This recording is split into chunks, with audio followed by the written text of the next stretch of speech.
बिस्मिल्लाहिर्रहमानिर्रहीम अस्सलाम वालेकुम दोस्तों की हाल चाल है तुसीं देखदे पैरशद अली टीवी ते मैं थोड़ा मेज़बान मोहम्मद गफार। सब तो पहले चैनल सबसक्राइब कर लो, बैल आइकन का बटन दबा लो, हर आने वाली वीडियो तुहानूं पहुंचे हो तुसीं वेखो। रोज़ की निस्बत इंशाल्लाह बा फजले खुदा चंगे चंगे जानवर तुहाडे वास्ते नीली दे कढ़ के लैके आई दे ने अल्लाह के फजल नाल, अल्लाह की रहमत नाल इंशाल्लाह। मझ माशाल्लाह बड़े ही कद कवाड़ वाली पशम मझ ते बड़ी है, नस्ल जात मझ की तुसीं आप पहचान कर लेनी है अल्लाह के हुक्म नाल। प्योर नीली तो हट के कोई गल नहीं। नीली का मकसद एक ही है कि मझां लाइफ टाइम 2-2 साल मिलदियां ने बकाया इंशाल्लाह।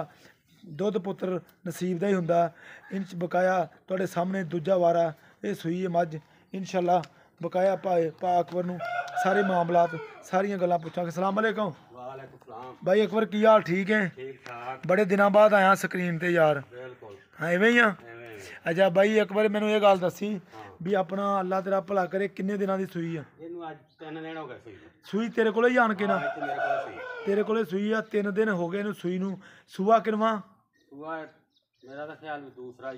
दूसरा ही है। ख्याल ही है कि पक्का? अच्छा वेरी गुड। गाँव ही लई है तेरा ख्याल है कि दूसरा ही सूआ बकाया हो, तीजा भी हो सकता बकाया। मझ नूं जवानी पूरी है, बिल्कुल नवा माल है, दूजा ही लगती है बकाया, तीजा भी हो सकता। भाई अकबर बहुत शरीफ आदमी है, सीधी गल करने वाला इंशाल्लाह। भाई अकबर दुध इहदे कोल किन्ना हुण? हाँ जी 10-11 किलो होया 30 दिन से। चोण तक बच्चन सारा ही 11 लीटर। हाँ 11 लीटर दूध ते कर जेगी कोई 15 तो 16 लीटर। अल्लाह चाहे 20 ਨੂੰ ਪਹੁੰਚੇਦੀ ਐਸੀ ਅਸਰ ਵਾਲੀ ਮੱਝ। अच्छा ਹਾਂ ऐसी असर वाली मझ 20 लीटर ਨੂੰ पहुंचेगी ਬਕਾਇਆ बकाया। ਜੇ 10-11 ਕਿਲੋ 10 ਤੋਂ 11 ਲੀਟਰ ਦੁੱਧ कर गई है बकाया। वंडा बड़ियां प्यारियां ने, हवाना चोण बड़े लगे ने, हवाना जिन्ना भी है तुहाडे सामने। पशम मझ नूं लंबाई कद पूरा मझ नूं वड्डा वड्डी मझ है, ਕੱਟੀ ਮਗਰ ਹੈ मगर कट्टी है। नाड़वा तुहानूं नज़र आ रहा कैमरे के थ्रू अल्लाह के हुक्म नाल बकाया तुहाडे सामने ही है सारी गलबात सारे मामले एक हड्डी दी है। अच्छा भाई अकबर इंशाल्लाह 15-20 ना भी करे 15 तो 16 ਲਾਜ਼ਮੀ ਦਊਗੀ। अच्छा 18 ਕਿਲੋ ਲਾਜ਼ਮੀ ਦਊ। भी 7-8 किलो टाइम का दिती जाए 7-8 किलो दुध। ਮੱਝ ਕਿਤੇ ਛੋਟੀ ਆ मझ वाकई वड्डी है, मझ कोई शक नहीं। तो 7-8 किलो दुध देवे तो तकरीबन बड़ा दुध मेरे जेन नाल। अच्छा अच्छा मैं पूरी जिनस वाली मैच गिठ गिठ पश्चिम उत्ते। अच्छा पूरी बरीक पूरी है। पूरी अच्छा तो अपना इनू छड्डो माड़ी जी। लो जी पूरी नस्ल जात जिनस वाली भाई कह रहे हैं एक हड्डी दी पुट्ठा बड़ा प्यारा बकाया। लैना देना बरात दा इंशाल्लाह साड़ी कोशिश मेहनत यही है कि डंगर दिखा देने इंशाल्लाह बकाया तुहाडे सामने माशाल्लाह। पशम बड़ी है मझ नूं जड़ती बड़ी है, जवानी च अल्लाह दे हुक्म पूरे च।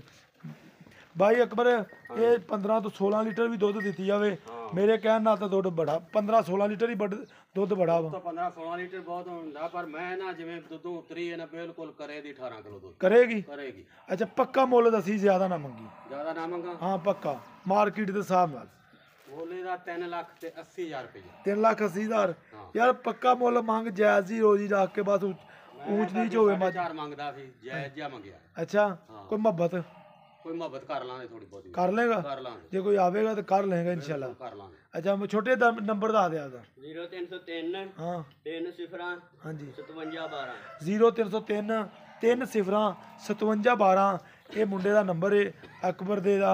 ये इसे नंबर ते इन्हां दा WhatsApp भी बनया, इन्हां नाल भी तुसीं राबता करो कोई इशू नहीं अल्लाह दे हुक्म नाल। ते बकाया जे साढ़े नाल करो 0302 3844 697 इसे नंबर ते WhatsApp ते ईमो बनया। ते अल्लाह दे हुक्म नाल सच्चे ते पक्के सौदे तुहानूं कोशिश करके लैके देई देन। आप मगर कट्टी है बकाया मेहनत कोशिश सौदा नाल नसीब दे हुंदा ते रिज़क ਉਹਨੂੰ मिलना ਹੁੰਦਾ ਜਿਹਦੇ नसीब ਦੇ ਵਿੱਚ ਹੋਵੇ बकाया। जो मर्जी कोई कर लवे अल्लाह दे हुक्म नाल इज्जत ते जिल्लत मेरे अल्लाह कोले इंशाल्लाह मिलती अच्छी और बेहतरीन वीडियो नाल। अल्लाह ने निगहबान। पाकिस्तान जिंदाबाद, पाक आर्मी जिंदाबाद।